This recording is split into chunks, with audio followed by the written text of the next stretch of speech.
Dr. Elizabeth. How are you today, Patricia? Good to see you again. Good. So I hear we're going over these test results. Yes, I got everything back, and all in all, your results were not too bad. There's just a few things that we have to talk about. Okay. Your blood count was normal, which checks for anemia. Okay. And your potassium and your electrolytes, your liver were all fine. Great. Which means that nothing has affected your liver yet. Okay. But the one thing that really disturbed me with your lab results was that your cholesterol numbers. Your total cholesterol was 220, Ooh. which is high. Optimum is less than 200. Okay. But we even like it lower than that. Okay. Your triglycerides were 468, That doesn't sound which good. is very critical. Okay. Normal for triglycerides is less than 150. Oh, wow. So that's very high. Okay. Your good cholesterol, though, was 54, and that's good. Okay. We like that to be about above 50, so you're good there. Your bad cholesterol was not measured because when your triglycerides are greater than 400, they can't even measure your bad cholesterol. Wow. So we don't even know what that number is until the triglycerides come down. Can you tell me what that means, like the triglycerides being so high like that? What does that mean? The triglycerides are basically the fats in your blood. Okay. So it's usually eating a lot of fried food, greasy foods, things like that. And the other thing that also makes the triglycerides go up is lack of exercise. Exercise is actually very good for bringing triglycerides down. Okay. How about the cholesterol, though? It's at 400. That sounds like an alarming number. Well, your total cholesterol is 220. Oh, 220. Okay. The 400 was the triglycerides. Oh, all right. Okay. So, but remember, the total is a mixture of all the triglycerides, the good cholesterol and the bad cholesterol. Okay. So because your triglycerides are so high, it's pushing your total up. I see.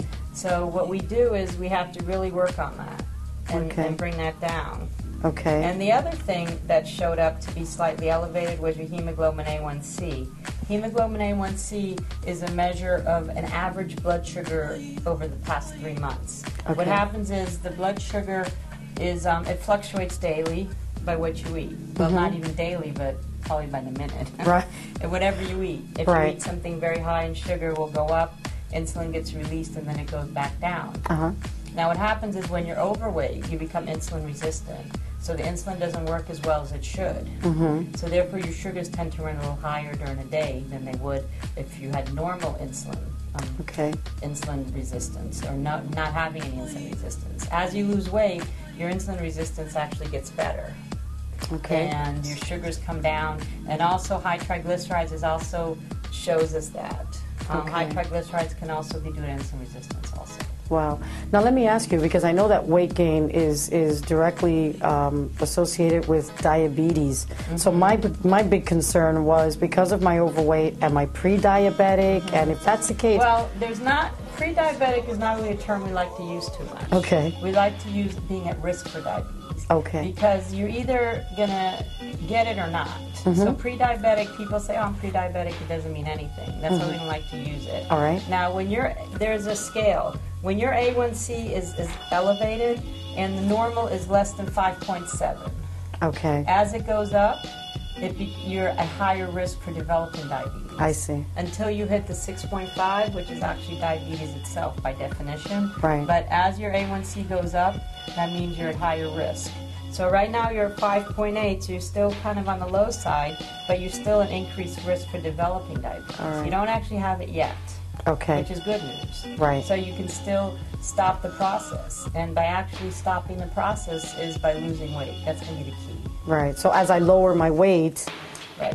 Okay. Your A1C will come down. Excellent. Your triglycerides should come down too. Okay. And all the numbers should fall into place. Excellent. And there's one more value that we have to talk about. That's the vitamin D level. Oh, Your vitamin D level was low. Really? Living in Florida, that's odd, huh? Okay, and I don't use sunscreen. Well, you should use sunscreen anyway. I know, you're right. But even when you have dark skin, you still are at risk for skin cancers. Yeah. Any shade of skin. Okay. Skin cancer, because the UV light actually does damage your skin, no matter if you're like you have darker skin, or even like me, I'm very fair. Right. Mine is more sensitive because I'm fair, but even skin that's a little darker like yours will, you can still get skin cancers because the sun can still damage it. So how do I improve the vitamin D? The only way to improve vitamin D really is to take supplements. Oh, okay. We have the Gabi Rose line of supplements, which is actually pharmaceutical grade supplements. Okay. No additives, no artificial colors, and we make sure that they're all pure. Okay. And we know that when they say 1,000 units, there's actually 1,000 units in a pill. Okay. When you buy stuff over the counter, you don't always know, because FDA doesn't always regulate over the counter stuff. Really? Like prescription stuff. That's interesting. So this is the vitamin D. Okay.